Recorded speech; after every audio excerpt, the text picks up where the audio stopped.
ଯାତ୍ରା ପୁସ୍ତକ 12 ପର୍ବ।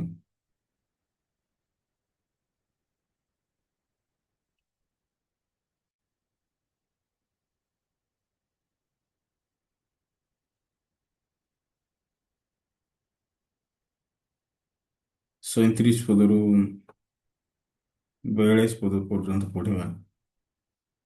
ଅନନ୍ତର ଇସ୍ରାଏଲ ସନ୍ତାନମାନେ ବାଳକ ଛଡ଼ା ପ୍ରାୟ 6 ଲକ୍ଷ ପୁରୁଷ ପାଦଗତିରେ ରାମସେସ୍ ଠାରୁ ସୁକୁକତକୁ ଯାତ୍ରା କଲେ। ପୁଣି ମିଶ୍ରିତ ଲୋକମାନଙ୍କର ଏକ ମହାଜନତା ଓ ମେସୋଗ ମେସୋଗ ମେସୋଗ ମେସୋଗବାଦୀ ଅନେକ ଅନେକ ପଶୁ ଓ ସେମାନଙ୍କ ସହିତ ପ୍ରସ୍ଥାନ କଲେ। ଅନନ୍ତର ସେମାନେ ମିଶର ଠାରୁ ଅନିତ ଚକଟି ମଇଦାରେ ତାଳିଶୂନ୍ୟ ପିଷ୍ଟକ ପ୍ରସ୍ତୁତ କଲେ, କାରଣ ତାହା ତାଳି ମିଶ୍ରିତ ହୋଇନଥିଲା, ଯେହେତୁ ସେମାନେ ମିଶରରୁ ତାଡ଼ିତ ହୋଇଥିଲେ। ଏଥିପାଇଁ ବିଳମ୍ବ କରି ନ ପାରିବାରୁ ଆପଣମାନଙ୍କ ନିମନ୍ତେ କିଛି ଖାଦ୍ୟ ପ୍ରସ୍ତୁତ କରିପାରିନଥିଲେ। ଇସ୍ରାଏଲ ବଂଶ 430 ବର୍ଷ ପର୍ଯ୍ୟନ୍ତ ମିଶର ଦେଶରେ ପ୍ରବାସ କରିଥିଲେ। ସେହି 430 ବର୍ଷ ଶେଷରେ ସେହି ଦିନରେ ସଦାପ୍ରଭୁଙ୍କ ସୈନ୍ୟ ସମୂହ ମିଶରରୁ ବାହାର ହେଲେ। ମିଶର ଦେଶରୁ ସେମାନେ ବାହାର ହେବା ହେତୁରୁ ତାହା ସଦାପ୍ରଭୁଙ୍କ ଉଦ୍ଦେଶ୍ୟରେ ଅତ୍ୟନ୍ତ ପାଳନୀୟ ରାତ୍ରି। ତାହା ସଦାପ୍ରଭୁଙ୍କ ରାତ୍ରି ବୋଲି ଇସ୍ରାଏଲ ସନ୍ତାନମାନଙ୍କ ପୁରୁଷାନୁକ୍ରମେ ବିଶେଷ ପାଳନୀୟ ଅଟଇ। ସମସ୍ତଙ୍କୁ ନମସ୍କାର। ଆଜି ଆମେ ଯାତ୍ରା ପୁସ୍ତକ 12 ପର୍ବ ବାକ୍ୟକୁ ନେଇକି କଥାବାର୍ତ୍ତା କରିବା। ତ ଯେତେବେଳେ ମାନେ ଏ ଜାଗାରେ ଦେଖିବା ଯାତ୍ରା ପୁସ୍ତକ ହଉଛି 12 ପର୍ବ। ଏଇଟା ହଉଛି ନିସ୍ତାର ପର୍ବ ର ଚାପ୍ଟର। ଇସ୍ରାଏଲ ଲୋକମାନେ ଯେତେବେଳେ ମିଶରକୁ ଯାତ୍ରା କରିଥିଲେ, ପରମେଶ୍ୱର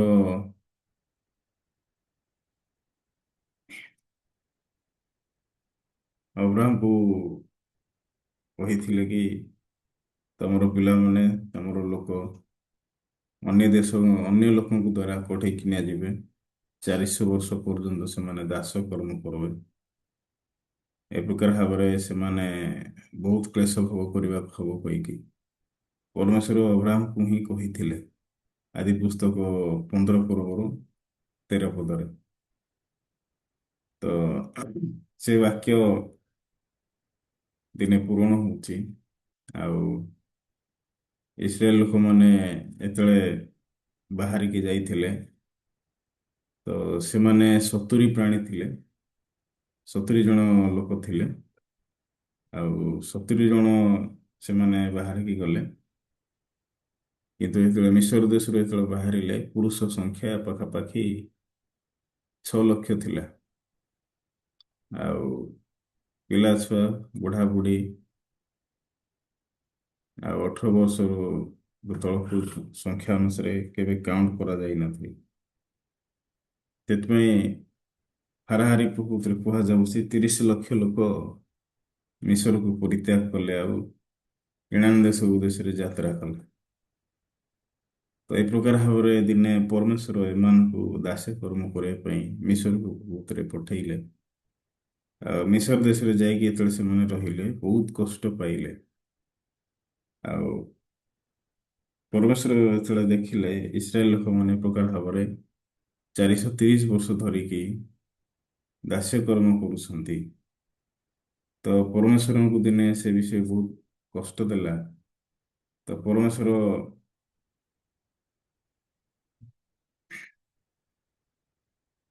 ଇସ୍ରାଏଲ ଲୋକମାନଙ୍କୁ ବାହାର କରିବା ପାଇଁ ଯାତ୍ରା ପୁସ୍ତକ 12 ପର୍ବର ନିଷ୍ପତ୍ତି ନେଲେ। ତ ସେ ସମୟରେ ଯାତ୍ରା ପୁସ୍ତକ 12 ପର୍ବରେ ନିସ୍ତାର ପର୍ବର ସମୟ ପ୍ରକୃତିରେ ପାଳନ କରିବା ପାଇଁ ପରମେଶ୍ୱର କହିଲେ। ଯେତେବେଳେ ନିସ୍ତାର ପର୍ବ ପାଳନ କରାଗଲା, ଏ ନିସ୍ତାର ପର୍ବ ବହୁତ ବହୁତ ଭୟଙ୍କର ବିଷୟ ଥିଲା। ଏତେ ବି ଲୋକ ପ୍ରକୃତିରେ ନିସ୍ତାର ପର୍ବ ପାଳନ କଲେ। ଆଉ ସେମାନେ ପରମେଶ୍ୱରଙ୍କ ଦ୍ୱାରା ପ୍ରକୃତିରେ ଶୁଣିବାକୁ ପାଇଲେ କି ଆଉ ମଶାଙ୍କ ଦ୍ୱାରା ପରମେଶ୍ୱର କହିଲେ ଆଉ ଦୁଇ ପ୍ରହର ରାତିରେ ମିଶ୍ର ମଧ୍ୟରେ ଗମନାଗମନ କରିବା ତହିଁରେ ସିଂହାସନ ପ୍ରବିଷ୍ଟ ଫାରୋଙ୍କର ପ୍ରଥମ ଜାତ ଠାରୁ ପେଷଣକାରିଣୀ ଦାସୀର ପ୍ରଥମ ଜାତ ପର୍ଯ୍ୟନ୍ତ ମିଶ୍ର ଦେଶସ୍ଥ ସମସ୍ତ ପ୍ରଥମ ଜାତ ପଶୁମାନଙ୍କର ପ୍ରଥମ ଜାତ ମରିବେ। ଏଇଟା ହଉଛି ମାନେ ନିସ୍ତାର ପର୍ବ ମାନେ ପ୍ରଭୁ ପ୍ରତିଜ୍ଞା ଦେଲେ କି ଯେହେତୁ ଫାରୋ ଲୋକଙ୍କୁ ଛାଡିବାକୁ ଚାହୁଁନଥିଲେ ସେ ଇସ୍ରାଏଲ ଲୋକମାନଙ୍କ ଦ୍ୱାରା ବହୁତ ଲାଭ କରୁଥିଲେ ସେମାନଙ୍କୁ ଦାସ୍ୟକରମ କରାଇକି 400 ବର୍ଷ ପାର ହେଇଥିଲା 430 ବର୍ଷ ହେଇଥିଲା ସେମାନେ ମିଶର ଦେଶରେ ଥିଲେ। ସେଥିପାଇଁ ପରମେଶ୍ୱର ଦେଖିଲେ ଫାରୋ ଛାଡିବାକୁ ଚାହୁଁନାହାନ୍ତି ଆଉ ଲୋକମାନେ ମଧ୍ୟ ଅଭ୍ୟସ୍ତ ହେଇଛନ୍ତି ଯେହେତୁ ଏତେ ବର୍ଷ ବଞ୍ଚିଛନ୍ତି ସେମାନେ ଦାସ୍ୟ କାମ କରୁଛନ୍ତି କିନ୍ତୁ ସେମାନେ କେବେ ମଧ୍ୟ ସେମାନେ ନିଜ କେବେ ମଧ୍ୟ ଦାସ ବୋଲି ମନେ କରୁନଥିଲେ ଯେହେତୁ ସେମାନଙ୍କୁ ସବୁ କିଛି ମିଳୁଥିଲା। ଆ, ମାଂସ ମିଳୁଥିଲା, ତରଭୁଜ ମିଳୁଥିଲା, ରସୁଣ ମିଳୁଥିଲା, ପିଆଜ ମିଳୁଥିଲା ଆଉ ଏ ପ୍ରକାର ଭାବରେ ସବୁ ବିଷୟ ସେମାନେ ମିଶ୍ର ଦେଶରେ ପାଉଥିଲେ। ସେଥିପାଇଁ ଇସ୍ରାଏଲ ଲୋକମାନଙ୍କୁ କେବେ ମଧ୍ୟ ଲାଗୁନଥିଲା କି ଆମେ ଦାସର କର୍ମ କରୁଛୁ ଆମେ ହଉଛୁ ଏ ଜାଗାରେ ଗୋଟେ ଦାସ ଭାବରେ ଜୀବନ ବଞ୍ଚୁଛୁ କହିକି ସେମାନେ କେବେ ବି ଏ ପ୍ରକାର ଭାବରେ ଚିନ୍ତା କରୁନଥିଲେ କିନ୍ତୁ ସମସ୍ତ ବିଷୟ ପରମେଶ୍ୱରଙ୍କୁ ସେଟା କଷ୍ଟ ଦଉଥିଲା ସେଥିପାଇଁ ପରମେଶ୍ୱର ଯାତ୍ରା ପୁସ୍ତକ 12 ପର୍ବରେ ସେଠି ନିସ୍ତାର ପର୍ବ ଆରମ୍ଭ କଲେ। ତ ନିସ୍ତାର ପର୍ବ ଆରମ୍ଭ ଯେତେବେଳେ କରାହେଲା ସେ ଜାଗାରେ ଯଦି ଆମେ ଦେଖିବାକୁ କହିଲେ ପରମେଶ୍ୱର କଣ କହିଲେ ଆଉ ଚାରିପଦରେ ଯାତ୍ରା ପୁସ୍ତକ 12 ରୁ 4ରେ ଆଉ ଗୋଟିଏ ମେଷ ଶାବକ ନେବା ନିମନ୍ତେ ଯେବେ କୌଣସି ପରିଜନ ଅଳ୍ପ ହେବ ତେବେ ସେ ତାହାର ଗୃହ ନିକଟବର୍ତ୍ତୀ ପ୍ରତିବାସୀ ପ୍ରାଣୀଗଣର ସଂଖ୍ୟା ଅନୁସାରେ ଏକ ମେଷ ଶାବକ ନେବ। ତୁମମାନେ ପ୍ରତ୍ୟେକ ଜଣର ଭୋଜନ ଶକ୍ତି ଅନୁସାରେ ମେଷ ଶାବକ ଅଟଳ କରିବ। ତୁମମାନେ ମେଷ ପୋଲ ବା ଶାଗ ପୋଲ ମଧ୍ୟରୁ ଶାବକ ନେବ ତାହା ନିର୍ଦ୍ଦୋଷ ଏକ ବର୍ଷୀୟ ଶାଗ ହେବ। ତମାନେ ପରମେଶ୍ୱର କଣ କହିଛନ୍ତି ତମେ ଗୋଟେ ମେଷ ଶାବକ ନେବ ତମର ପରିବାର ସଂଖ୍ୟା ଅନୁସାରେ ଯଦି ଅଧିକ ସଂଖ୍ୟା ଅଛି ଅଧିକ ନେବ କିନ୍ତୁ ଅଳ୍ପ ସଂଖ୍ୟା ଅଛି ହେଲେ ଗୋଟେ ନେବ। ଶାଗ ମାନେ କଣ ମାନେ ସେଟା ହଉଛି ପୁରୁଷ ପଶୁ ହେଇଥିବାର ଅଛି ପୁରୁଷ ପଶୁ ହେଇଥିବାର ଅଛି ସେଥିପାଇଁ ସେଟା ନେବ ତମେ ସେଟା ବାନ୍ଧିବ ତାକୁ ଆଘାତ କରିବ ତାକୁ ମାରିବ ଆଉ ତମେ ତାଳି ଶୂନ୍ୟ ପର୍ବ ପାଳନ କରିବ କରି 6 ପଦରେ ଲେଖା ହେଇଛି ସେଇ ମାସର ଚତୁର୍ଦ୍ଦଶ ଦିନ ଯାଏ ତାହା ବନ୍ଦ କରି ରଖିବ ଅନନ୍ତର ଇସ୍ରାଏଲ ମଣ୍ଡଳୀର ସମସ୍ତ ସମାଜ ସନ୍ଧ୍ୟା କାଳରେ ସେଇ ଶାବକକୁ ବଧ କରିବ। ପୁଣି ଲୋକମାନେ ତାହା କିଛି ରକ୍ତ ନେଇ ଯେଉଁ ଗୃହ ମଧ୍ୟରେ ମେଷ ଶାବକ ଭୋଜନ କରିବେ ସେଇ ଗୃହ ଦ୍ୱାରର 2 ବାଜୁ ବନ୍ଧ କପାଳି ଉପରେ ତାହା ଲଗାଇବେ।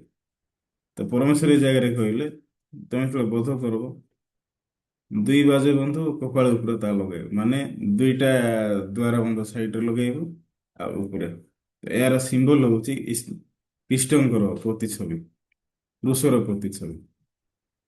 ସେଥିପାଇଁ ପରମେଶ୍ୱର ଏ ପ୍ରକାର ଭାବରେ ନିୟମ ଦେଲେ ପ୍ରତ୍ୟେକ ଲୋକ ସେଇଟା ସେ ପ୍ରକାର ପ୍ରଭୁଙ୍କର ଆଜ୍ଞା ଅନୁସାରେ କଲେ ଆଉ ଦ୍ୱାର ବନ୍ଧ 2 ବାଜୁ ବନ୍ଧ କପାଳିକା ଉପରେ ତାହା ଲଗେଇଲେ ଆଉ ରାତି ହେଲାକୁ ସେମାନେ ମାଂସ ସହିତ ତାଡ଼ି ଶୂନ୍ୟ ମାଂସ ଅଗ୍ନିରେ ଦଗ୍ଧ କଲେ ତାଳି ଶୂନ୍ୟ ରୋଟି ସହିତ ପିତା ଶାଗ ସହିତ ତା ଭୋଜନ କଲେ।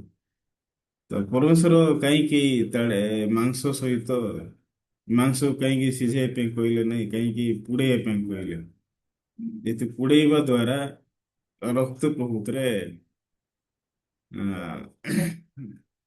ଶେଷ ହେଇଥାଏ ପୁଡେଇଲେ ରକ୍ତ ଶେଷ ହବ ତାଳି ଶୂନ୍ୟ ରୋଟି ମାନେ ସେ ଜାଗାରେ କୌଣସି ଭିନେଗାର ମିଶିବ ନାହିଁ। ଆଉ ପିତା ଶାକ ତ ପିତା ଶାକ ମାନେ ସେଟା ହଉଛି ଶରୀର ପାଇଁ ଭଲ ଆଉ ପରମେଶ୍ୱର ଏ ପ୍ରକାର ଭାବରେ ଲୋକମାନଙ୍କୁ ତାଳି ଶୂନ୍ୟ ରୁଟି ଆଉ ନିସ୍ତାର ପର ପାଳନ କରିବା ପାଇଁ କହିଲେ ଇସ୍ରାଏଲ ଲୋକ ସେଦିନ ପ୍ରକାର କଲେ। ଆଉ ପରମେଶ୍ୱର ପ୍ରଭୁତରେ କହିଲେ ମୁଁ ବର୍ତ୍ତମାନ ସଂହାରକ ମାନଙ୍କୁ ପଠେଇବି, ଏ ବିଶ୍ୱର ସମସ୍ତ ଦେଶରେ ସେମାନେ ବ୍ୟାପିଯିବେ। ଆଉ ଯୋଉ ଦ୍ୱାରରେ ଦୁଇ ବାଜୁ ବନ୍ଧ କପାଳିକାରେ ରକ୍ତ ଯଦି ଲାଗିନାହିଁ, ତେବେ ସେ ଗୃହକୁ ସେମାନେ ସଂହାର କରିବେ। ଯଦି ଯୋଉ ଦ୍ୱାରରେ ଦୁଇ ବାଜୁ ବନ୍ଧ କପାଳିକାରେ ଯଦି ରକ୍ତ ଲାଗିଛି, ତେବେ ତାକୁ ଛାଡ଼ିକି ଆଗକୁ ବଢିବେ। ଏଇଟା ହଉଛି ପ୍ରଭୁଙ୍କର ପ୍ରତିଜ୍ଞା। ଯେତେବେଳେ ପରମେଶ୍ୱର ଇସ୍ରାଏଲ ଲୋକମାନଙ୍କୁ ବାହାର କରିକି ଆଣିଲେ, ଏ ପ୍ରକାର ଭାବରେ ସମସ୍ତ ମିଶ୍ର ମାନଙ୍କ ଦେଶରେ ପ୍ରଥମ ଜାତ ପୁରୁଷ, ପଶୁ ହଉ କିମ୍ବା ମଣିଷ ହଉ, ଏ ପ୍ରକାର ଭାବରେ ପ୍ରାଣ ତ୍ୟାଗ କରିବାକୁ ଆରମ୍ଭ କଲେ। ସେ ସମୟରେ ପରମେଶ୍ୱର କଣ କହିଲେ, ଯଦି ଆମେ ଦେଖିବା 37 ପଦରୁ, ଅନନ୍ତର ଇସ୍ରାଏଲ ସନ୍ତାନ ମାନଙ୍କୁ ବାଳକ ଛଡ଼ା ପ୍ରାୟ 6 ଲକ୍ଷ ପୁରୁଷ ପାଦ ଗତିରେ ରାମେସେସ୍ ଠାରୁ ସୁକୋଥ ପର୍ଯ୍ୟନ୍ତ ଯାତ୍ରା କଲେ। ତ ସେ ସମୟରେ ଏ ନିସ୍ତାର ପର୍ବ ଶେଷ ହେଲା ପରେ ଇସ୍ରାଏଲରେ ଫାରୋ ରାଜା ନେଇକି ଦିନେ ଡିକ୍ଲେୟାର କଲେ କି ମୁଁ ଇସ୍ରାଏଲ ଲୋକମାନଙ୍କୁ ଛାଡ଼ିଦେଲି, ସେମାନେ ଯାଆନ୍ତୁ, ଫେରି ଯାଆନ୍ତୁ କହିକି ସେମାନଙ୍କୁ ମୁକ୍ତ କଲେ। ମୂଷା ହାରାଣ ଇସ୍ରାଏଲ ଲୋକମାନଙ୍କୁ ଧରିକି ଆଇଲେ। ସେତେବେଳେ 6 ଲକ୍ଷ ପୁରୁଷର ସଂଖ୍ୟା ଥିଲା। ଯେତେବେଳେ ସେମାନେ ଯାତ୍ରା କରିଥିଲେ ଆଦି ପୁସ୍ତକ 15 ପର୍ବରେ, ସେମାନେ 70 ଜଣ ଥିଲେ। ସରି, ଆମର ଆଦି ପୁସ୍ତକ 46 ପର୍ବର ବାକ୍ୟରେ ସେମାନେ 70 ଜଣ ଥିଲେ। ଯଦି ମୁଁ ଆପଣମାନଙ୍କୁ ଗୋଟେ ପିପିଟି ଦେଖେଇବି, ଦେଖନ୍ତୁ।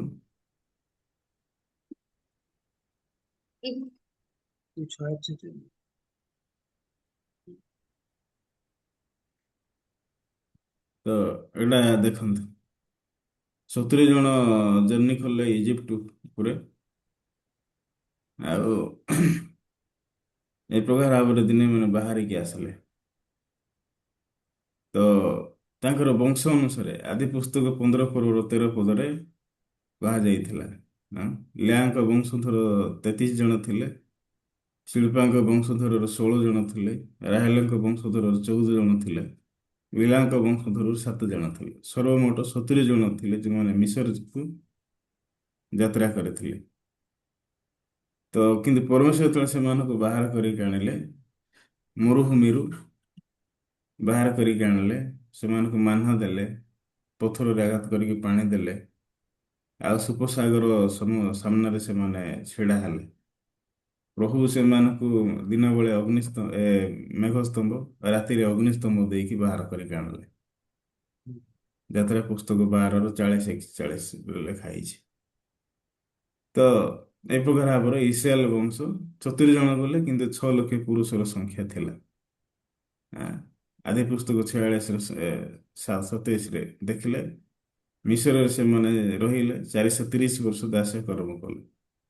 ବାହାରିଲା ବେଳକୁ ପ୍ରାୟ 6 ଲକ୍ଷ ପୁରୁଷ ସଂଖ୍ୟା ଥିଲା।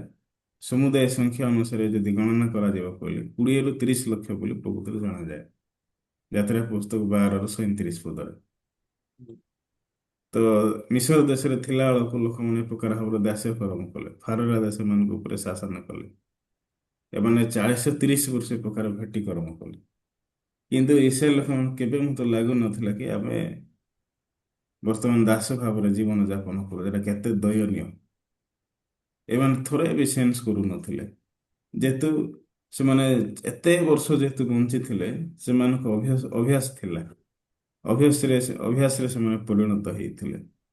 ସେଥିପାଇଁ ପରମେଶ୍ୱର ସେମାନଙ୍କର କଷ୍ଟକୁ ବୁଝିପାରୁଥିଲେ। ପରମେଶ୍ୱର ସେମାନଙ୍କ କଷ୍ଟକୁ ଜାଣିଥିଲେ। କେତେ ବର୍ଷ ଏମାନେ ଏ ପ୍ରକାର ଭାବରେ ଜୀବନ ବଞ୍ଚିବେ, ବାହାର କରିକି ଆଣିବି କହିକି ପ୍ରଭୁ ନିଷ୍ପତ୍ତି ନେଲେ। ସେଥିପାଇଁ ଦିନେ ପରମେଶ୍ୱର ସେମାନଙ୍କୁ ବାହାର କରିକି ଯେତେବେଳେ ଆଣିଲେ, ସେମାନେ ବାହାରିକି ଆସିଲା ବେଳକୁ ସେମାନଙ୍କର ଜୁତା ଛିଣ୍ଡିଲା ନାହିଁ କି ଡ୍ରେସ୍ କଣା ହେଲା ନାହିଁ। ସେମାନେ ଆଶ୍ଚର୍ଯ୍ୟ ଭାବରେ ପ୍ରକୃତିରେ ବାହାରିକି ଆସିଲେ। ଦ୍ୱିତୀୟ ବିବରଣୀ 29ର ଜାଗାରେ ଲେଖା ହେଇଛି।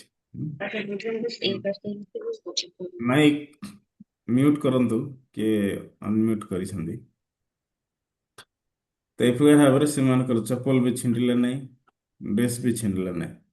ପ୍ରଭୁ ସେମାନଙ୍କୁ ବାହାର କରିକି ଆଣିଲେ। ଡିଟରନମି 29:5 ଯଦି ଆମେ ଦେଖିବା କହିଲେ, ତ ସେ ଜାଗା ଲେଖା ହେଇଛି ଦ୍ୱିତୀୟ ବିବରଣୀ। ତ ଦେଖିବା ଦ୍ୱିତୀୟ ବିବରଣୀ 29:5 କଣ ଲେଖା ହେଇଛି। ପୁଣି ଆମ୍ଭେ ଏହି ପ୍ରାନ୍ତରରେ 40 ବର୍ଷ କାଳ ତୁମମାନଙ୍କୁ ଗମନ କରାଇଅଛୁ। ତୁମମାନଙ୍କ ବସ୍ତ୍ର ତୁମମାନଙ୍କ ଶରୀରରେ ଜୀର୍ଣ୍ଣ ହୋଇନାହିଁ ଓ ତୁମ୍ଭ ପାଦୁକା ତୁମ୍ଭ ପାଦରେ ଜୀର୍ଣ୍ଣ ହୋଇନାହିଁ। ପ୍ରଭୁ କଣ କହିଲେ? ମୁଁ 40 ଦିନର ରାସ୍ତା 40 ବର୍ଷ ତମକୁ ଚଲେଇଲି, କିନ୍ତୁ ତମର ଚପଲ ଛିଣ୍ଡିଲା ନାହିଁ କି ତମର ଡ୍ରେସ୍ ବି କଣା ହେଲା ନାହିଁ। ମୁଁ ଏ ପ୍ରକାର ଭାବରେ ତୁମମାନଙ୍କୁ ବାହାର କରିକି ଆଣିଲି। ତମେ ଦାସ୍ୟ କର୍ମ କରୁଥିଲ, କିନ୍ତୁ ତମେ ଏବେ କାନାନର ଉଦ୍ଦେଶ୍ୟରେ ଯାତ୍ରା କରୁଛ ବୋଲି ପ୍ରଭୁ ସେମାନଙ୍କୁ କହିଲେ। ସେଥିପାଇଁ ପରମେଶ୍ୱର ଅବ୍ରାହ୍ମକୁ ପ୍ରତିଜ୍ଞା ଦେଇଥିଲେ ଆଦି ପୁସ୍ତକ 12 ପର୍ବର 7 ପଦରେ। କଣ ଏଥି ଭିତରେ ସଦାପ୍ରଭୁ ଅବ୍ରାହ୍ମକୁ ଦର୍ଶନ ଦେଇ କହିଲେ, ଆମ୍ଭେ ତୁମ ବଂଶକୁ ଏହି ଦେଶ ଦେବା। ଏଥି ନିମନ୍ତେ ଅବ୍ରାହ୍ମ ଆପଣା ନିକଟରେ ଦର୍ଶନଦାତା ସଦାପ୍ରଭୁଙ୍କ ଉଦ୍ଦେଶ୍ୟରେ ସେ ସ୍ଥାନରେ ଯଜ୍ଞ ବେଦୀ ନିର୍ମାଣ କଲେ। ତ ପରମେଶ୍ୱର ଯେତେବେଳେ ଅବ୍ରାହ୍ମକୁ ପ୍ରତିଜ୍ଞା ଦେଲେ, ଅବ୍ରାହ୍ମ ଯଜ୍ଞ ବେଦୀ ତିଆରି କଲେ, ପରମେଶ୍ୱରଙ୍କୁ ନୈବେଦ୍ୟ ଉତ୍ସର୍ଗ କଲେ। ପ୍ରଭୁ କହିଥିଲେ, ମୁଁ ଏଇ କିଣାନ ଦେଶ ତମକୁ ଦେବି। ଏ କିଣାନ ଦେଶ ହଉଛି ଦୁଗ୍ଧ ମଧୁ ପ୍ରବାହୀ ଦେଶ, ଯୋଉ ଦେଶ ବିଷୟରେ ମୁଁ ପୂର୍ବରୁ ପ୍ରଭୁତରେ କହିଛି। ସେଥିପାଇଁ ପରମେଶ୍ୱର କ୍ରମାଗତ ଭାବରେ ଅବ୍ରାହ୍ମକୁ ପ୍ରତିଜ୍ଞା ଦେଲେ। ଇସାକ ପରେ ପ୍ରତିଜ୍ଞା ପାଇଲା, ଇସାକ ପରେ ଯାକୋବ ପ୍ରତିଜ୍ଞା ପାଇଲା। ଉଁ। ଏ ପ୍ରକାର ଭାବରେ କ୍ରମାଗତ ଭାବରେ ପରମେଶ୍ୱର ପ୍ରତିଜ୍ଞା ଦେଇକି ଦିନେ ଇସ୍ରାଏଲ ଲୋକମାନଙ୍କୁ ସେ ଦେଶ ଦେବା ପାଇଁ ବାହାର କରିକି ଆଣିଲେ। ଏ ଜାଗାରେ ଆଦି ପୁସ୍ତକ 26:3 ଦେଖିଲେ ପରମେଶ୍ୱର ଇସାକଙ୍କୁ ପ୍ରତିଜ୍ଞା ଦେଇଥିଲେ। ଉଁ। କଣ ବୋଲି? ତୁମେ ଏଇ ଦେଶରେ ପ୍ରବାସ କର, ତହିଁରେ ଆମ୍ଭେ ତୁମର ସହାୟ ହୋଇ ତୁମ୍ଭକୁ ଆଶୀର୍ବାଦ କରିବା। ପୁଣି ତୁମ୍ଭକୁ ଓ ତୁମ୍ଭ ବଂଶକୁ ଏହି ସମସ୍ତ ଦେଶ ଦେବା ଓ ତୁମ୍ଭ ପିତା ଅବ୍ରାହ୍ମ ନିକଟରେ ଆପଣା ଗୃହ ଶପଥର ନିୟମ ସଫଳ କରିବ। ତ ପ୍ରଭୁ ଏ ପ୍ରକାର ଭାବରେ ଇସାକକୁ ମଧ୍ୟ ମନେ ପକେଇ ଦେଲେ କି ଦେଖେ, ମୁଁ ତୋତେ ଏଇଟା ଦେବି, ତୋର ବଂଶକୁ ଏଇଟା ଦେବି, ତମକୁ ଆଶୀର୍ବାଦ କରିବି, ମୋ ଦେଶ ତମର ହବ କହିକି କିଣାନ ଦେଶ ଉଦ୍ଦେଶ୍ୟରେ ପରମେଶ୍ୱର କହିଥିଲେ। ସେଥିପାଇଁ ଲୋକମାନେ ଯେତେବେଳେ ଏ ପ୍ରକାର ଭାବରେ ବାହାରିକି ଆସିଲେ, ଲୋକମାନେ ଆଶ୍ଚର୍ଯ୍ୟ ଭାବରେ ସେମାନେ ଦିନେ କଣ କଲେ ଜାଣିଛନ୍ତି? ଏତେ ମୂଲ୍ୟବାନ ପରମେଶ୍ୱରଙ୍କ ପ୍ରତିଜ୍ଞା ଦ୍ୱାରା ବାହାରିଲେ, କିନ୍ତୁ ଲୋକମାନଙ୍କର ହୃଦୟ ବହୁତ କଠୋର ହେଲା। ଲୋକମାନେ ପ୍ରଭୁଙ୍କର ସ୍ୱର ଶୁଣି ପାରିଲେ ନାହିଁ, ବିଶ୍ୱାସ କରିପାରିଲେ ନାହିଁ। ସେଥିପାଇଁ ଇସ୍ରାଏଲ ଲୋକମାନେ ଦିନେ ପରମେଶ୍ୱରଙ୍କ ପ୍ରଭୁତ୍ୱର ଅଭିଯୋଗ କଲେ। ଏ ଜାଗାକୁ ଆମେ ବାହାରିଲୁ ଯେ ଆମକୁ କଣ ମିଳିଲା? ଏ ମାନା ଛଡ଼ା, ପାଣି ଛଡ଼ା, ପାଣି ବି ପ୍ରଭୁତ୍ୱର ନିଜସ୍ୱର ସ୍ୱାଧୀନତାରେ ଆମେ ପିଇ ପାରୁନୁ। ଏଇଠି ଅନ୍ୟ ଜିନିଷ ଖାଦ୍ୟ କିଛି ନାହିଁ। ସେ ମାନା ଖାଲି ବର୍ଷୁଛି, ସେଟା ମଧ୍ୟ ସକାଳେ ପର୍ଯ୍ୟନ୍ତ ଆମେ ରଖିପାରୁନୁ। ଯେତିକି ଦରକାର ସେତିକି ପ୍ରଭୁତ୍ୱର ପ୍ରଭୁ ବର୍ଷଉଛନ୍ତି, ତାଠୁ ଅଧିକ ପ୍ରଭୁତ୍ୱର ନାହିଁ। ତେ ଏ ଲୋକମାନଙ୍କ ପାଖରେ କାହିଁକି ଏ ପ୍ରକାର ଅଭିଯୋଗ ପ୍ରଭୁଙ୍କ ଆଡ଼କୁ ଆସିଲା? ଲୋକ କାହିଁକି ସେ ପ୍ରକାର ଭାବରେ ପ୍ରଭୁଙ୍କ ସମ୍ମୁଖରେ ଚିନ୍ତା କଲେ? ଯେହେତୁ ଏମାନେ ବାଲ ଦେବତାକୁ ପ୍ରଭୁତ୍ୱରେ ପୂଜା କରୁଥିଲେ, ବାଲର ପ୍ରଣାମ କରୁଥିଲେ। ଏଁ, ଗତକାଲି ଆମେ କଥା ହେଇଥିଲେ ଯାତ୍ରା ପୁସ୍ତକ 25 ପର୍ବକୁ ନେଇକି ଟିକେ ଆମେ କାଢିବା।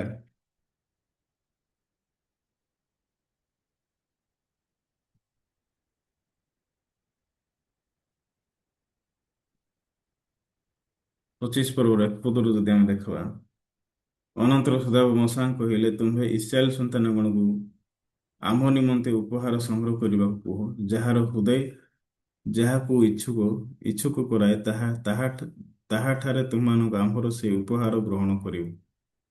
ଅର୍ଥାତ୍ ସୁବର୍ଣ୍ଣ, ରୌପ୍ୟ ଓ ପିତ୍ତଳ, ପୁଣି ନୀଳ ସୁବର୍ଣ୍ଣ ଓ ଧୂମ୍ର ସୁବର୍ଣ୍ଣ, ପିତ୍ତଳର ସୁବର୍ଣ୍ଣ ଓ ଶୁଭ୍ର ଖେମସୂତ୍ର ଏ ଛଗଲମ। ତ ଏହି ପ୍ରକାର ଭାବରେ ପରମେଶ୍ୱର ସେମାନଙ୍କୁ ବାହାର କରିକି ଆଣିଲେ। ଆଉ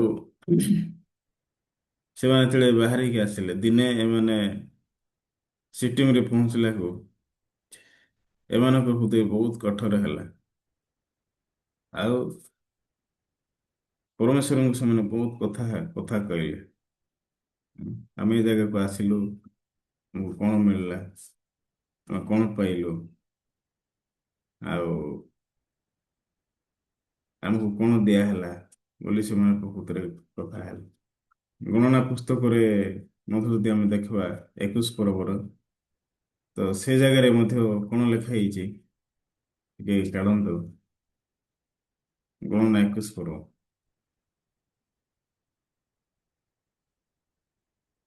ଚାରିପଦରୁ ଯଦି ଦେଖିବା ତଳକୁ, ଅନନ୍ତର ସେମାନେ ଇଦମ ଦେଶ ପ୍ରଦକ୍ଷିଣ କରିବା ନିମନ୍ତେ ହର ପର୍ବତ ଉପସାଗର ପଥ ଦେଇ ଯାତ୍ରା କଲେ। ପୁଣି ପଥ ସକାଶେ ସେ ଲୋକମାନଙ୍କର ପ୍ରାଣ ଅତି ସାହସ ହେଇନହେଲା। ଆଁ? ତ ଏଇ ଜାଗାରେ ଦେଖିଲେ ସେମାନେ ବର୍ତ୍ତମାନ କୋଉ ଜାଗାରେ ଛିଡା ହେଇଛନ୍ତି? ଆପଣ ଟିକେ ଦେଖନ୍ତୁ।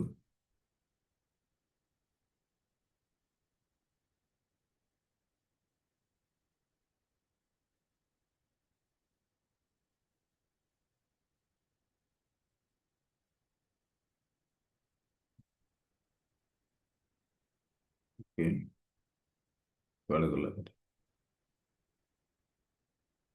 ହୁଁ, ଏଇଟା ବର୍ତ୍ତମାନ ଦେଖନ୍ତୁ। ବର୍ତ୍ତମାନ ଲୋକ କାହା ପାଖେ କୋଉ ସାମ୍ନାରେ ଛିଡା ହେଇଛନ୍ତି? ସୁପସାଗର ସାମ୍ନାରେ।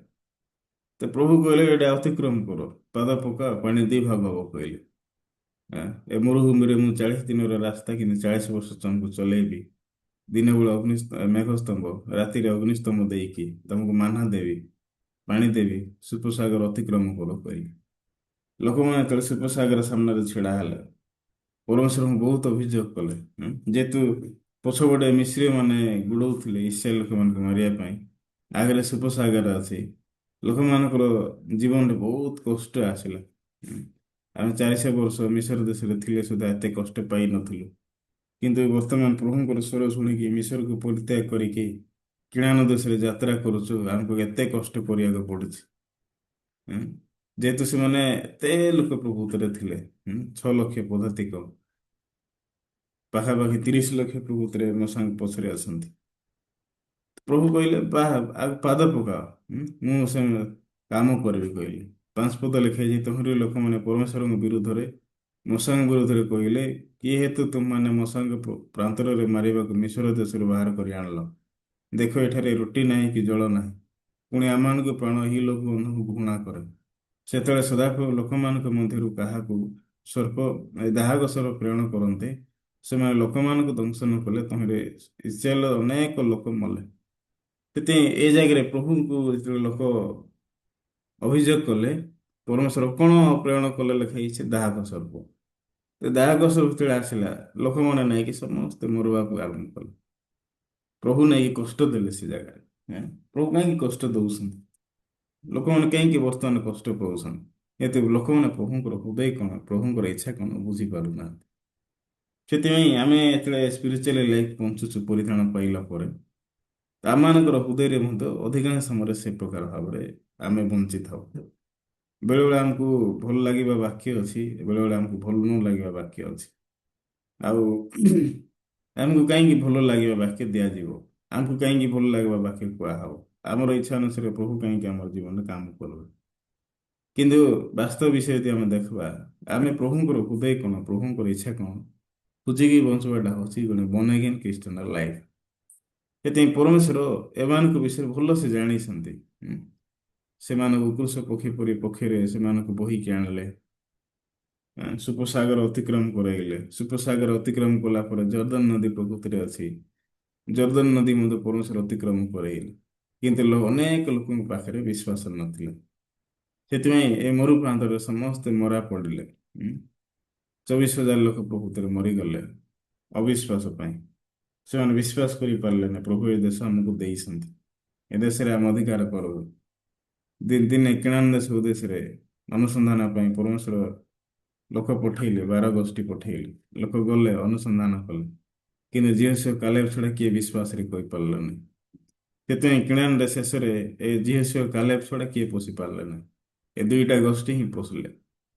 କିଣାନ ଦେଶକୁ ଦେଖିଲେ, ସେଟା ହଉଛି ଗୋଟେ ପାହାଡ଼ିଆ ଅଞ୍ଚଳ ପରି।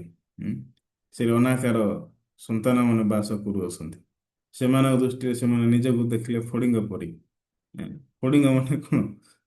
କୋକଲମ ପରି, ମାନେ ଝିଣ୍ଟିକା ପରି। ସେମାନଙ୍କୁ ନିଜକୁ ଲାଗିଲା, ଆରେ ଆମେ ତ ଝିଣ୍ଟିକା ପରି, ଏମାନେ ଏତେ ବଡ଼ ଡେଙ୍ଗା, ଏମାନଙ୍କୁ କଣ ଆମେ ଅଧିକାର କରିପାରବା କି ବୋଲି 10ଟା ଗୋଷ୍ଠୀର ଲୋକ କହିଲେ। ଉଁ, ହଁ ସେମାନେ ଯାହା ଦେଖିଲେ ତାହା କହିଲେ, କିନ୍ତୁ ସେମାନେ ବିଶ୍ୱାସର କଥା କହିଲେ ନାହିଁ। କିନ୍ତୁ କାଲେବ ଆଉ ଜିହୁସ କଣ କହିଲେ? ଏ ପ୍ରଭୁ, ଏ ଦେଶ ପ୍ରଭୁ ଆମକୁ ଦେଇଛନ୍ତି, ଏଇଟା ଆମେ ଶକ୍ତିର ଅଧିକାର କରବା, ଏଇଟା ଆମର ବୋଲି କହିଲେ। ପାଇନଥିଲେ, କିନ୍ତୁ ମାନେ ବିଶ୍ୱାସର କଥା ପ୍ରଭୁତରେ କହିଲେ। ସେଥିପାଇଁ ଆତ୍ମିକ ଜୀବନ ବଞ୍ଚିଲା ବେଳକୁ ଆମେ ମଧ୍ୟ ବିଶ୍ୱାସ ଯେତେବେଳେ କହୁଛୁ, ପ୍ରଭୁ ଆମର ବିଶ୍ୱାସ ଦେଖି କାମ କରିବେ। ଦିନେ ପରମେଶ୍ୱର ମାର୍ଥା ମରିୟମଙ୍କୁ ପ୍ରଭୁତରେ କହିଲେ, ଲାଜାର ପୀଡ଼ିତ ଅଛି, ଠିକ ଅଛି, କିନ୍ତୁ ଏ ପୀଡ଼ା ମୃତ୍ୟୁ ନିମନ୍ତେ ନୁହେଁ, ଈଶ୍ୱରଙ୍କର ଗୌରବ ନିମନ୍ତେ, ତୋ ଦ୍ୱାରା ଈଶ୍ୱରଙ୍କ ପୁତ୍ର ଗୌରବ ପ୍ରାପ୍ତ ହୁଅନ୍ତି। ତ ମାର୍ଥା ମରିୟମ କଣ ଜାଣିବା ଦରକାର? ଏ ପ୍ରଭୁ କହିଲେ ପରମେଶ୍ୱରଙ୍କ ଇଚ୍ଛା, ଲାଜାର ମରିପାରିବ ନାହିଁ। ଆଁ, ଯଦି ଆମେ ବିଶ୍ୱାସରେ ଆଜି କଥା କହିବା, ବିଶ୍ୱାସରେ ଛିଡ଼ା ହେବା, ନିଶ୍ଚିନ୍ତ ଭାବରେ ଆମର ବିଶ୍ୱାସ ଅନୁସାରେ ପ୍ରଭୁ କାମ କରିବେ। ତ ଏମାନେ ଯଦି ପ୍ରଭୁଙ୍କ ସାମ୍ନାରେ, ଯୀଶୁଙ୍କ ସାମ୍ନାରେ ପ୍ରକାର ଭାବରେ ଛିଡ଼ା ହେଇଥାନ୍ତେ, ତ ଯୀଶୁ କାହିଁକି ସେମାନଙ୍କ ସାମ୍ନାରୁ ଲାଜାରକୁ ମାରିଥାନ୍ତେ? କିନ୍ତୁ ମାର୍ଥା ମରିୟମର ଅବିଶ୍ୱାସ ପାଇଁ ଦିନେ ଲାଜାର ପ୍ରଭୁତରେ ସମାଧିରେ ରଖାଗଲେ, ପଥର ଢଙ୍କା ଗଲେ, କପଡ଼ା ଢଙ୍କା ଗଲେ। 4 ଦିନ ପରେ ଯୀଶୁ ଯାଇକି ଦେଖିଲା ବେଳକୁ ଲାଜାର ଲାଜାର ବିଷୟରେ ଶୁଣିବାକୁ ପାଇଲେ, ଲାଜାର ଆଉ ନାହାନ୍ତି, ସମାଧିରେ ରଖାଗଲେ। ମାର୍ଥା ମରିୟମ ସାମ୍ନାରେ ଛିଡ଼ା ହେଲାକୁ ମାର୍ଥା ମରିୟମ ଅଭିଯୋଗ କଲେ, ପ୍ରଭୁ ଆପଣ ଆଇଲେ ନାହିଁ, ଆମର ଭାଇ ଆଜି ନାହାନ୍ତି, ସେ ଚାଲିଗଲେଣି, 4 ଦିନ ହେଲା, ବାସି ହେଲା। ଏମାନେ ବର୍ତ୍ତମାନ ଏ ପ୍ରକାର କଥା କାହିଁକି କହୁଛନ୍ତି? ଗୋଟେ କାରଣ ପାଇଁ, ଏମାନଙ୍କ ହୃଦୟରେ ଯୀଶୁଙ୍କର ବାକ୍ୟ ପଶି ନାହିଁ। ଉଁ। ଆଜି ଇସ୍ରାଏଲ ଦେଶର ଲୋକ, ଇସ୍ରାଏଲର ଲୋକମାନେ ବାହାରିକି ଆସିଲେ ସତ, କିନ୍ତୁ କାହିଁକି ପ୍ରଭୁଙ୍କୁ ଅଭିଯୋଗ କଲେ? କାହିଁକି ଏମାନେ ପରମେଶ୍ୱର ନାଁରେ ମାନେ ବଚସା କଲେ? ଯେହେତୁ ଏମାନଙ୍କ ହୃଦୟରେ ପ୍ରଭୁଙ୍କର ପ୍ରତିଜ୍ଞା କେବେ ସ୍ଥାପନ ହେଇନାହିଁ। ସେଥିପାଇଁ ଯେଉଁ ଲୋକମାନଙ୍କ ହୃଦୟରେ ପ୍ରଭୁଙ୍କର ପ୍ରତିଜ୍ଞା ସ୍ଥାପନ ହବ ନାହିଁ, ସେମାନେ ସଦାବେଳେ ଚର୍ଚ୍ଚରେ ଅଭିଯୋଗ କରିବେ, ପ୍ରଭୁଙ୍କୁ ଅଭିଯୋଗ କରିବେ, କଷ୍ଟକର ଲାଇଫ ପ୍ରଭୁତରେ ବଞ୍ଚିବେ, କଷ୍ଟରେ ଜୀବନ ଯାପନ କରିବେ। କିନ୍ତୁ ଯେଉଁ ଲୋକମାନେ ବିଶ୍ୱାସର କଥା କହିବେ, ସେମାନେ ସମସ୍ୟା ପରିସ୍ଥିତିକୁ ଅନେଇବେ ନାହିଁ। ଏଁ? ଯେଉଁ ପ୍ରକାର ସ୍ଥିତି ଥାଉ ନା କାହିଁକି, ଯେମିତିକି ସିଚୁଏସନ ଥାଉ ନା କାହିଁକି, ସେମାନେ କଣ କହିବେ? ପ୍ରଭୁ ଆମକୁ ବିଶ୍ୱାସର ମଣିଷ ବନେଇଛନ୍ତି, ଆମେ ବିଶ୍ୱାସରେ ସବୁ କିଛି ଅତିକ୍ରମ କରିବା। ପରମେଶ୍ୱରଙ୍କ ପାଖରେ ଶକ୍ତି ଅଛି, ପ୍ରଭୁ ଆମକୁ ପଢ଼େଇକି ନେବେ। ଆମେ କାହିଁକି ଅବିଶ୍ୱାସର କଥା କହିବୁ କହିକି ପ୍ରଭୁଙ୍କ ସାମ୍ନାରେ ବିଶ୍ୱାସର କଥା କହିକି ବଞ୍ଚିବୁ। ତ ସେତେବେଳେ ପ୍ରଭୁ ନେଇକି କାମ କରିବେ। ଏ ଯାତ୍ରା ପୁସ୍ତକ, ସରି, ଗଣନା ପୁସ୍ତକ 21 ପର୍ବର ବାକ୍ୟରେ ଯେତେବେଳେ ଆମେ ଦେଖୁଛୁ, ଏମାନେ ପରମେଶ୍ୱରଙ୍କୁ କାହିଁକି ଘୃଣା କଲେ? ପରମେଶ୍ୱର ନାଁରେ କାହିଁକି କଥା କହିଲେ? ଆଉ ପରମେଶ୍ୱର ଯୋଉ ଖାଦ୍ୟ ଦଉଛନ୍ତି, ସେ ଖାଦ୍ୟକୁ କାହିଁକି ପ୍ରଭୁତରେ ଘୃଣା କରୁଛୁ ବୋଲି କହିଲେ? ଯେତେ ଏମାନେ ମିଶର ଦେଶରେ ଥିଲା ଭଲ ମନ୍ଦ ଖାଇକି ବଞ୍ଚିଛନ୍ତି, ଯାହା ଇଚ୍ଛା ଥିଲା ତାହା ଖାଉଥିଲେ, କିନ୍ତୁ ଏମାନଙ୍କ ପାଇଁ ରାତି ନଥିଲା, ଦିନ ନଥିଲା। ସେମାନେ ଏ ପ୍ରକାର ଭାବରେ 430 ବର୍ଷ ପର୍ଯ୍ୟନ୍ତ ଦାସ୍ୟ କର୍ମ କରିକି ଜୀବନ ବଞ୍ଚିଲେ, କିନ୍ତୁ ସେଇଟା ସେମାନଙ୍କୁ କେବେ କଷ୍ଟ ଦଉନଥିଲେ। କିନ୍ତୁ ପ୍ରଭୁ ସେମାନଙ୍କୁ ଅନୁଗ୍ରହର ଦୁନିଆକୁ ନେବା ପାଇଁ ଚାହାନ୍ତି, ଅନୁଗ୍ରହର ସବୁ କିଛି ଯୋଗାଇବା ପାଇଁ ଚାହାନ୍ତି, କିନ୍ତୁ ସେମାନେ ସେଟାକୁ ଦେଖିଲାକୁ ବହୁତ କଷ୍ଟ ପାଇଲେ। ସେଥିପାଇଁ ପରିତ୍ରାଣ ପାଇବା ପୂର୍ବରୁ, ପରିତ୍ରାଣ ପାଇଲା ପରେ ଆମମାନଙ୍କର ଜୀବନ ଯେତେବେଳେ ତୁଳନା କରୁଛୁ, ତାହା ସମ୍ପୂର୍ଣ୍ଣ ଭିନ୍ନ ଅଟେ। ପରିତ୍ରାଣ ପାଇବା ପୂର୍ବରୁ ଆମର କେହି ମାଲିକ ନଥିଲେ, ଆମେ ନିଜ ଇଚ୍ଛାରେ ଯେମିତି ଇଚ୍ଛା ସେମିତି ବଞ୍ଚୁଥିଲୁ। କିନ୍ତୁ ପରିତ୍ରାଣ ପାଇଲା ପରେ ଆମର ମାଲିକ ଯୀଶୁ ଖ୍ରୀଷ୍ଟ ହେଲେ। ତେବେ ବର୍ତ୍ତମାନ ଆମେ କାହା ଦ୍ୱାରା ଚାଳିତ ହଉଛୁ? ଯୀଶୁଙ୍କ ଦ୍ୱାରା ଚାଳିତ ହଉଛୁ। ଯୀଶୁ ଆମର ମାଲିକ, ଯୀଶୁ ଆମର ଆମ ଘରର କର୍ତ୍ତା ଅଟନ୍ତି। ସେଥିପାଇଁ ସିଏ ଆମକୁ କୋଡ଼େଇକି ନେଉଛନ୍ତି। ଲୋକମାନଙ୍କୁ କଷ୍ଟ କାହିଁକି ଲାଗେ? ଅନ୍ୟର ଶୁଣିବା ପାଇଁ କଷ୍ଟ ଲାଗେ, ଅନ୍ୟ ଦ୍ୱାରା କୋଡ଼େଇକି ନିଆଯିବା ପାଇଁ କଷ୍ଟ ଲାଗେ। କିନ୍ତୁ ଜାଣିଛନ୍ତି, ଏ ପ୍ରକାର ଭାବରେ କୋଡ଼େଇକି ନିଆଯିବାର ଦ୍ୱାରା ଲୋକମାନେ ଆଶୀର୍ବାଦ ପାଆନ୍ତି। ସେଥିପାଇଁ ଏଇ ଜାଗାରେ ଗଣନା ପୁସ୍ତକ 21 ପର୍ବ ବାକ୍ୟ ତଳେ ଦେଖୁଛୁ 7 ପଦରେ, ଏ ନିମନ୍ତେ ଲୋକମାନେ ମୂଷାଙ୍କ ନିକଟକୁ ଆସି କହିଲେ, ଆମମାନେ ପାପ କଲୁ, କାରଣ ଆମମାନେ ସଦାପ୍ରଭୁଙ୍କ ବିରୁଦ୍ଧରେ ଓ ତୁମ ବିରୁଦ୍ଧରେ କଥା କହିଅଛୁ। ସଦାପ୍ରଭୁଙ୍କ ନିକଟରେ ପ୍ରାର୍ଥନା କର, ଯେପରି ସେ ଆମମାନଙ୍କ ନିକଟରୁ ଏହି ସର୍ପମାନଙ୍କୁ ଦୂର କରିବେ। ତେଣୁ ମୂଷା ଲୋକମାନଙ୍କ ନିମନ୍ତେ ପ୍ରାର୍ଥନା କଲେ। ଦିନେ ଏମାନେ ଅସହ୍ୟ ହେଲେ, ସମ୍ଭାଳି ପାରିଲେ ନାହିଁ। ଯେହେତୁ ଦାହକ ସର୍ପ ଆସିଲା ପରେ ସବୁକୁ ଆଘାତ କଲେ, ସମସ୍ତେ ମରିବାକୁ ଆରମ୍ଭ କଲେ। ଲୋକ ଦେଖିଲେ ଆମ ପାଖରେ କୌଣସି ରାସ୍ତା ନାହିଁ, ୟାଠାରୁ ପ୍ରଭୁତରେ ପୃଥକ ହେଇପାରବା, ଅଲଗା ହେଇପାରବା। ପ୍ରଭୁ ଏଇଟାକୁ ପଠେଇଛନ୍ତି, ପ୍ରଭୁଙ୍କ ପାଖରେ କିଏ ପ୍ରାର୍ଥନା କରବ? କିଏ ଛିଡ଼ା ହବ? ଆମେ ତ ଛିଡ଼ା ହେଇପାରବା ନାହିଁ, ଆମେ ପ୍ରଭୁଙ୍କୁ ଅଭିଯୋଗ କରିଛୁ। ବିରୋଧ କରିଛି। ପରମେଶ୍ୱରଙ୍କ ଦାସ ମଶାଙ୍କ ଅଭିଯୋଗ କରିଅଛୁ, କାହା ପାଖରେ ଛିଡା ହବ? ଇଚ୍ଛା ନାହିଁ ଏମାନେ ମଶାଙ୍କ ସାମ୍ନାରେ ଯାଇକି ଏ ପ୍ରକାର ଭାବରେ କହିବା ପାଇଁ, କିନ୍ତୁ ପରିସ୍ଥିତି ତାଙ୍କୁ ବାଧ୍ୟ କରୁଛି। ସେଥିପାଇଁ ବାଧ୍ୟ ହେଇକି ସେମାନେ ମଶାଙ୍କର କଥା ଶୁଣିବାକୁ ଆରମ୍ଭ କରୁଛନ୍ତି। ସେ ସମୟରେ ମଶାଙ୍କ ନିକଟକୁ ଫେରିଲେ ଆଉ ମଶାଙ୍କୁ କହିଲେ, ମଶା, ତମ ବିରୁଦ୍ଧରେ ଈଶ୍ୱରଙ୍କ ଭିତରେ ପାପ କରିଛ। ବର୍ତ୍ତମାନ ଦାହକ ସର୍ପ ଆସିଲା, ଆମକୁ ଆଘାତ କରୁଛି, ଆମେ ସମସ୍ତେ ମରୁଛୁ, ବହୁତ କଷ୍ଟଦାୟକ। ପ୍ରଭୁଙ୍କୁ ଟିକେ ନିବେଦନ କର, ପ୍ରାର୍ଥନା କର, ଏ ଦାହକ ସର୍ପକୁ ହଟେଇ ଦେବେ। ମଶା ଗୋଟେ ସାଇଡ୍ ଦେଖିଲେ, ମଶା ଶୁଣିବାକୁ ଇଚ୍ଛା କରୁନଥିବେ, କିନ୍ତୁ ମଶା ଏମାନଙ୍କ କଥା ଶୁଣିଲେ। ସେଥିପାଇଁ ମଶା ଯେତେବେଳେ ପ୍ରାର୍ଥନା କଲେ, ପ୍ରଭୁ କଣ ଉତ୍ତର ଦେଲେ? ଏ ଦାଗ ସର୍ପକୁ ମୁଁ କାଢ଼ିବି ନାହିଁ ମଶା, କିନ୍ତୁ ତୁ ଗୋଟେ ପିତ୍ତଳ ସର୍ପକୁ ବନା, ପତାକା ଦଣ୍ଡ ଉପରେ ତୁ ରଖେ, ପ୍ରତ୍ୟେକ ସର୍ପ ଦୃଷ୍ଟି ଲୋକ ଯାହା ଅନେଇଲେ ବଞ୍ଚିବ। ପ୍ରଭୁ ଏ ପ୍ରକାର ଭାବରେ ନିୟମ ଦେଲେ। ପରମେଶ୍ୱର କେବେ ମଧ୍ୟ ସମସ୍ୟାକୁ ସମାଧାନ କଲେ ନାହିଁ। ସମସ୍ୟା ଅଛି, ସମସ୍ୟା ଭିତରେ ପ୍ରଭୁଙ୍କୁ ଏ ଲୋକମାନଙ୍କୁ ଅନୁଗ୍ରହ ଦେବା ପାଇଁ ଚାହୁଁଛନ୍ତି। ସେଥିପାଇଁ ଆମର ଲାଇଫରେ ମଧ୍ୟ ଅନେକ ଗୁଡ଼ିଏ ସମସ୍ୟା ଅଛି। ଟଙ୍କାର ସମସ୍ୟା, ଖାଦ୍ୟର ସମସ୍ୟା, ପାଣିର ସମସ୍ୟା, ସୁସ୍ଥତା, ରୋଗାଗ୍ରସ୍ତର ସମସ୍ୟା, ଏ ପ୍ରକାର ଅନେକ ସମସ୍ୟାକୁ ଆମେ ସମ୍ମୁଖୀନ ହଉଛୁ ପରିତ୍ରାଣ ପାଇଲା ପରେ ମଧ୍ୟ, ଧାର୍ମିକ ହେଲା ପରେ ମଧ୍ୟ। କିନ୍ତୁ ପରମେଶ୍ୱର କଣ ଦ୍ୱାରା କାମ କରିବା ପାଇଁ ଚାହାନ୍ତି? ପିତ୍ତଳ ସ୍ୱରୂପକୁ ଅନେଇଲେ ପିତ୍ତଳ ସ୍ୱରୂପ ଦ୍ୱାରା ପ୍ରଭୁ କାମ କରିବେ। ସେଥିପାଇଁ ପିତ୍ତଳ ସ୍ୱରୂପର ପ୍ରତିଛବି ହେଉଛି ଯୀଶୁଙ୍କର ପ୍ରତିଛବି। ସେଥିପାଇଁ ଏ ଜାଗାରେ ଯୀଶୁ ଗୁପ୍ତ ଭାବରେ ଅଛନ୍ତି। ସେଥିପାଇଁ ଲୋକ ଯେତେବେଳେ ପିତ୍ତଳ ସ୍ୱରୂପକୁ ଅନେଇବେ, ଲୋକ ବଞ୍ଚିବେ। ସେମାନେ ଯେକୌଣସି ପାପ କରନ୍ତୁ ନା କାହିଁକି, ଯୋଉ ପ୍ରକାର ଲୋକ ହେଇଥାନ୍ତୁ ନା କାହିଁକି, କିନ୍ତୁ ସେମାନେ ଏ ପ୍ରକାର ଭାବରେ ପିତ୍ତଳ ସ୍ୱରୂପକୁ ମଶାଙ୍କ ବାକ୍ୟ ଅନୁସାରେ ଯଦି ଅନେଇବେ, ସେମାନେ ପ୍ରତ୍ୟେକ ଲୋକ ବଞ୍ଚିବେ। ସେଠି ବହୁତ ଲୋକ ଥିଲେ ଯେଉଁମାନେ ମଶାଙ୍କର ବାକ୍ୟ ଅନୁସାରେ ପିତ୍ତଳ ସ୍ୱରୂପକୁ ଅନେଇଲେ, ସେଥିପାଇଁ ଜୀବନ ପାଇଲେ। କିନ୍ତୁ ଯୋଉ ଲୋକମାନେ ଅନେଇଲେ ନାହିଁ, ସେମାନେ ପ୍ରତ୍ୟେକ ଲୋକ ତାହାକୁ ସର୍ପ ଦ୍ୱାରା ଧ୍ୱଂସନ କରାଗଲା। ଆଜି ଲୋକ ବ୍ୟବସ୍ଥାକୁ ପାଳନ କରୁଛନ୍ତି, ବ୍ୟବସ୍ଥା ଅନୁସାରେ ଛିଡ଼ା ହେଉଛନ୍ତି। କଣ ହବ? ବ୍ୟବସ୍ଥା ଦ୍ୱାରା ପାପର ଜ୍ଞାନ ଜନ୍ମ ହବ। ବ୍ୟବସ୍ଥା ଅନୁସାରେ ଲୋକ ଧାର୍ମିକ ହେଇପାରିବନି, ବ୍ୟବସ୍ଥା ଅନୁସାରେ ଲୋକ ସ୍ୱର୍ଗ ଯାଇପାରିବେ ନା। କିନ୍ତୁ ଅନୁଗ୍ରହ ଦ୍ୱାରା, ଈଶ୍ୱରଙ୍କ ଅନୁଗ୍ରହ ଦ୍ୱାରା ଲୋକ ଧାର୍ମିକ ଗଣିତ ହେବେ। ସେଥିପାଇଁ ପରମେଶ୍ୱର ଲୋକମାନଙ୍କର ପାପ ଯେହେତୁ ଅତିଶୟ, ଲୋକ ଅତିଶୟ ପାପ କରୁଛନ୍ତି। ମାଙ୍କ ଗର୍ଭରୁ ଏକା ଲୋକ ପାପରୁ ଜନ୍ମ ହଉଛନ୍ତି। ସେଥିପାଇଁ ପରମେଶ୍ୱର ଲୋକମାନଙ୍କର ପାପ କ୍ଷମା କରିପାରିବେନି। ସେଥିପାଇଁ ପରମେଶ୍ୱର ନିଜର ଅଦ୍ୱିତୀୟ ପୁତ୍ରଙ୍କୁ ଦାନ କଲେ ଲେଖା ହେଇଛି। ଜନ ପୁସ୍ତକ 3:16 ଦେଖିଲେ ସେ ଜାଗାରେ ଲେଖା ହେଇଛି, ଈଶ୍ୱର ଜଗତକୁ ଏଡ଼େ ପ୍ରେମ କଲେ ଯେ ସେ ଆପଣ ଅଦ୍ୱିତୀୟ ପୁତ୍ରଙ୍କୁ ଦାନ କଲେ। ଏ ପ୍ରକାର ଭାବରେ ବାକ୍ୟରେ ଲେଖା ହେଇଛି ଜନ ପୁସ୍ତକ 3:16। କାରଣ ଈଶ୍ୱର ଜଗତକୁ ଏଡ଼େ ପ୍ରେମ କଲେ ଯେ ସେ ଆପଣ ଅଦ୍ୱିତୀୟ ପୁତ୍ରଙ୍କୁ ଦାନ କଲେ, ଯେପରି ଯେ କେହି ତାଙ୍କଠାରେ ବିଶ୍ୱାସ କରେ ସେ ବିନଷ୍ଟ ନହେଇ ଅନନ୍ତ ଜୀବନ ପ୍ରାପ୍ତ ହୁଏ। ସେଥିପାଇଁ ପରମେଶ୍ୱର କଣ ଦେବା ପାଇଁ ଚାହାନ୍ତି? ଅନନ୍ତ ଜୀବନ, ଅନନ୍ତ ରାଜ୍ୟ ଦେବା ପାଇଁ ଚାହାନ୍ତି। କିନ୍ତୁ ଲୋକ ନିଜେ ନିଜେ କେମିତି ପାଇବ ସେଇଟା? ନିଜର ପରିଶ୍ରମ, ନିଜର ଚେଷ୍ଟା, ନିଜର ବଳ, ସେଇଟା ହାଲିଆ କରେଇବ ଲୋକ। ଲୋକ ସେ ବିଷୟରେ ଯେତେବେଳେ ଚିନ୍ତା କରିବେ ନିଜର ଜୀବନରେ, ସେମାନେ ହାଲିଆ ହେଲେ ବାଧ୍ୟ ସେମାନେ ପ୍ରଭୁଙ୍କ ଆଡ଼କୁ ଫେରିବେ। କିନ୍ତୁ ଲୋକମାନେ ଭାବୁଛନ୍ତି ଆମେ ପାଳନ କରୁଛୁ, ଆମେ ବ୍ୟବସ୍ଥାକୁ ମାନୁଛୁ, କିନ୍ତୁ ପ୍ରାକ୍ଟିକାଲି ସେ ଜୀବନ ସେମାନେ କେବେ ମଧ୍ୟ ବଞ୍ଚି ନାହାନ୍ତି। ଯଦି ପ୍ରାକ୍ଟିକାଲି ଜୀବନ ଯଦି ବଞ୍ଚିବେ ବ୍ୟବସ୍ଥା ସାମ୍ନାରେ, ଲୋକ କଣ ଜାଣିବେ? ନିଜକୁ ଅକର୍ମଣୀୟ ବୋଲି ଭାବିବେ।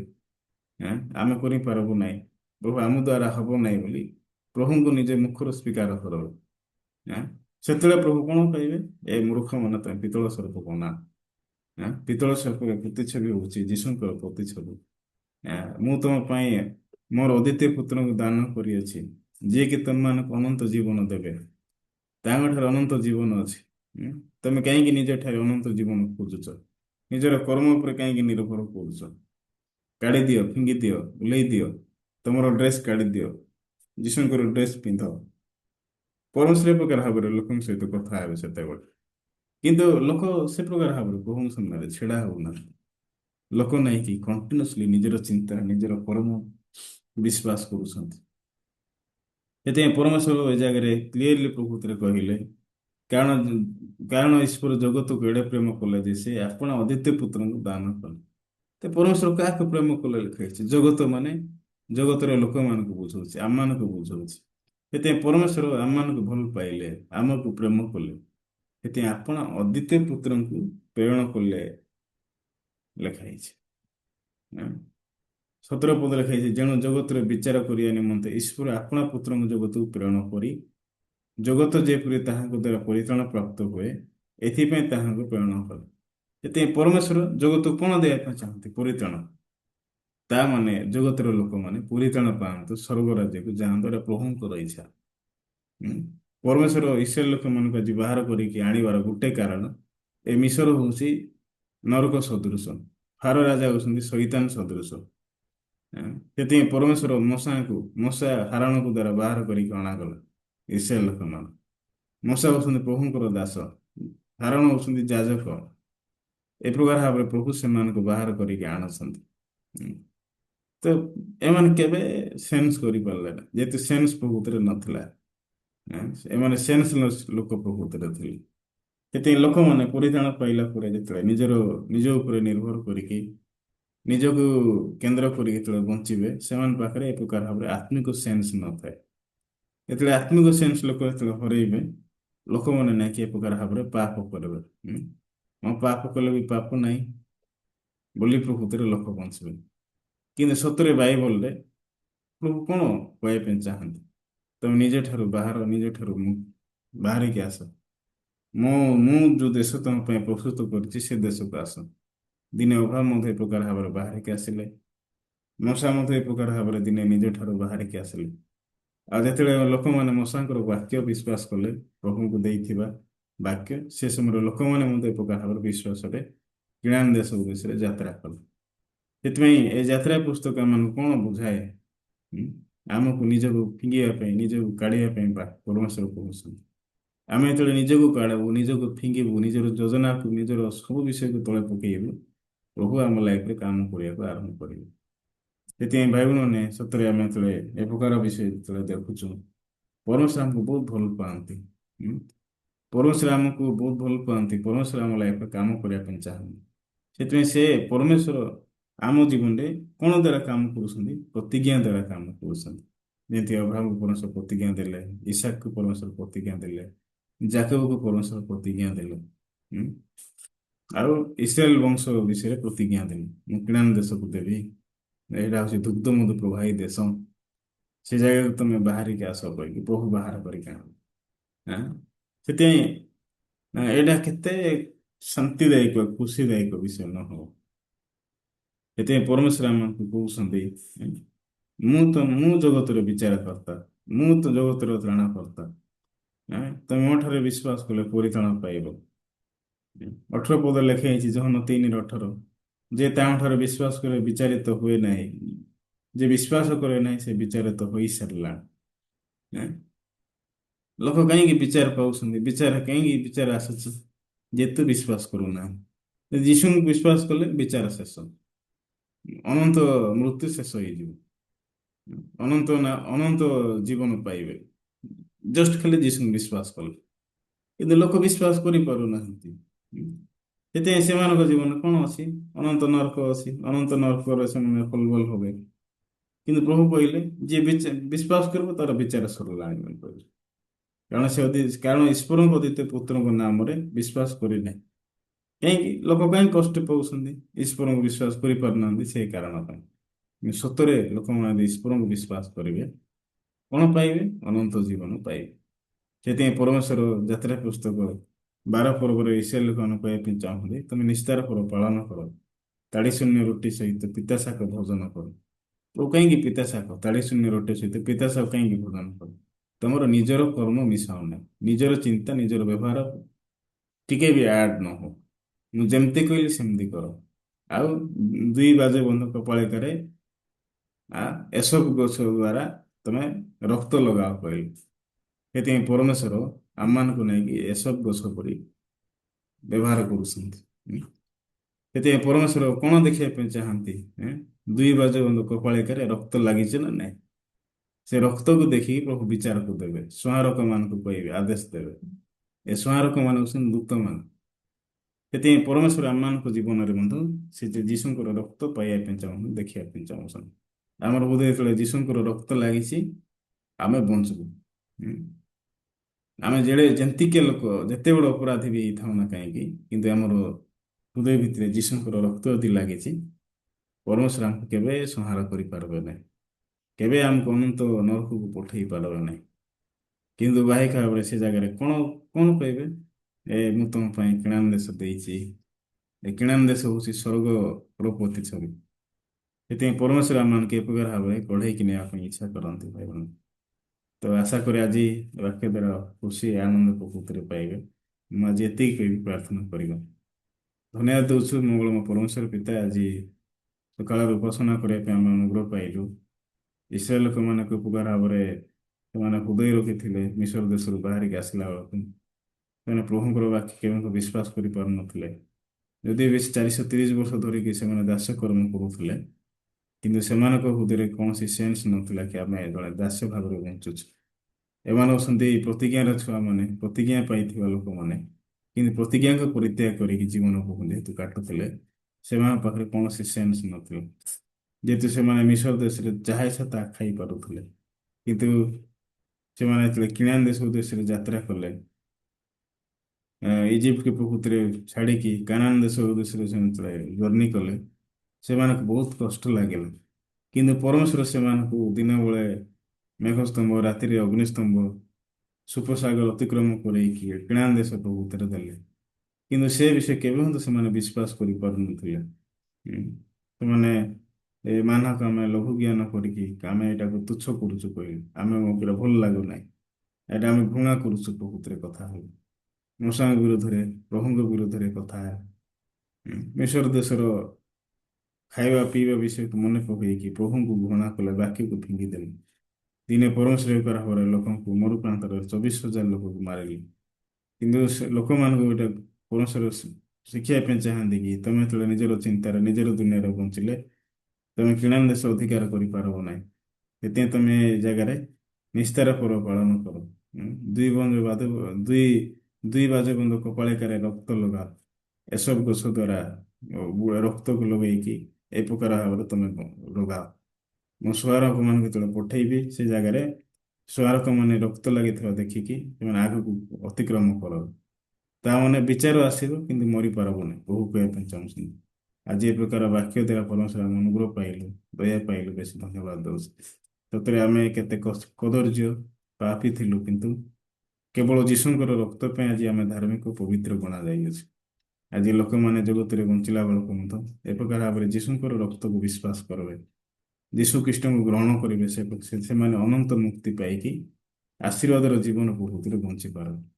ସମସ୍ତ ବିଷୟ ଶୁଣି ଆସୁ, ଆମମାନଙ୍କୁ ପଢ଼େଇକି ନିଅ ବୋଲି ପ୍ରାର୍ଥନା ଧନ୍ୟବାଦ ଦେଇ ଯୀଶୁଙ୍କ ନାମରେ ମାଗିଲେ, ଆମେନ୍।